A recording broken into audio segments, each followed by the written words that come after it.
Excuse me, the lady. Excuse me, you come forward. First of all, why are you in this court in shorts? All right, who are you taking photos of?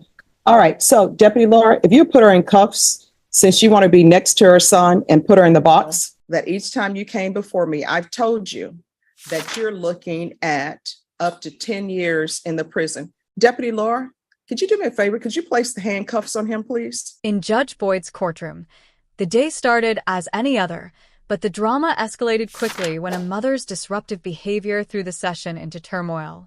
At the center of it all was 20-year-old Nathan Harris, a young man with a long list of probation violations, including missed field visits, positive drug tests for cocaine and meth, and an overall disregard for court-ordered responsibilities. The judge, known for her tough but fair approach, didn't mince words when addressing Nathan's failures. "Each time you've come before me," she declared, "I've told you that you're looking at up to 10 years in prison." And enrolling or providing proof of employment for any remaining court-ordered programs.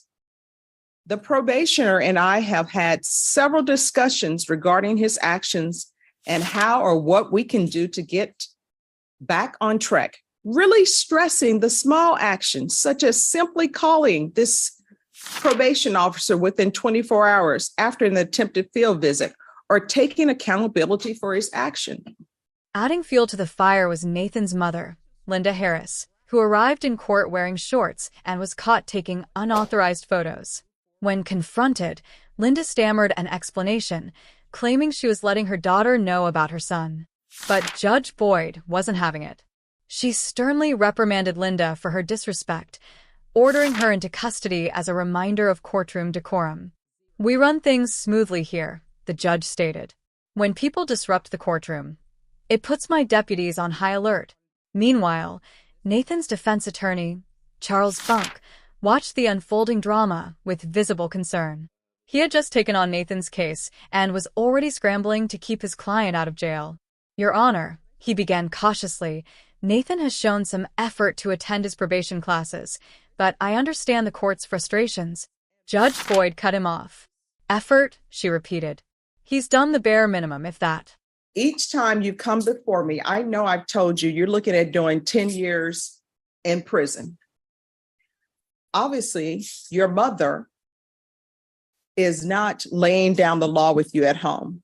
They say that you keep saying that you work with your mom, but you don't provide any proof. I can tell you right now, I'm not going to allow you to work with your mom because I don't know if your mom is actually having you work with her. So you are going to ISF. And the reason why I'm sending you to ISF is because you need an attitude adjustment. And I don't deal in half measures. As Linda was escorted to a holding area, the courtroom observed a moment of tense silence, broken only by the sigh of Nathan's younger sister, Emma Harris. At just 17, Emma had taken on the role of peacemaker in her fractured family. "I tried to tell Mom to stay calm," she whispered to her father, Paul Harris, who sat beside her. Paul, visibly frustrated, shook his head. "This family's falling apart," he muttered, his voice tinged with regret. When this drug-using mom kept using her special needs child as a shield, Judge Boyd saw through the excuses and exposed the truth. And I understand that they're telling the report is special needs, but she's making horrible choices. What they had found in my phone, the caseworker got in touch with What did they find? father. Wait, raise your right hand for me, please. You solemnly swear and affirm the testimony you give will be the truth and nothing but the truth. But Judge Boyd wasn't done. Turning back to Nathan, she delivered her verdict. He would be sent to an intermediate sanction facility, ISF, for an attitude adjustment. The judge also barred him from working with his mother, stating, "You need to separate personal relationships from professional responsibilities. Accountability starts with you." As the hearing continued, the prosecution, led by Assistant District Attorney Renee Martinez, presented a scathing review of Nathan's behavior.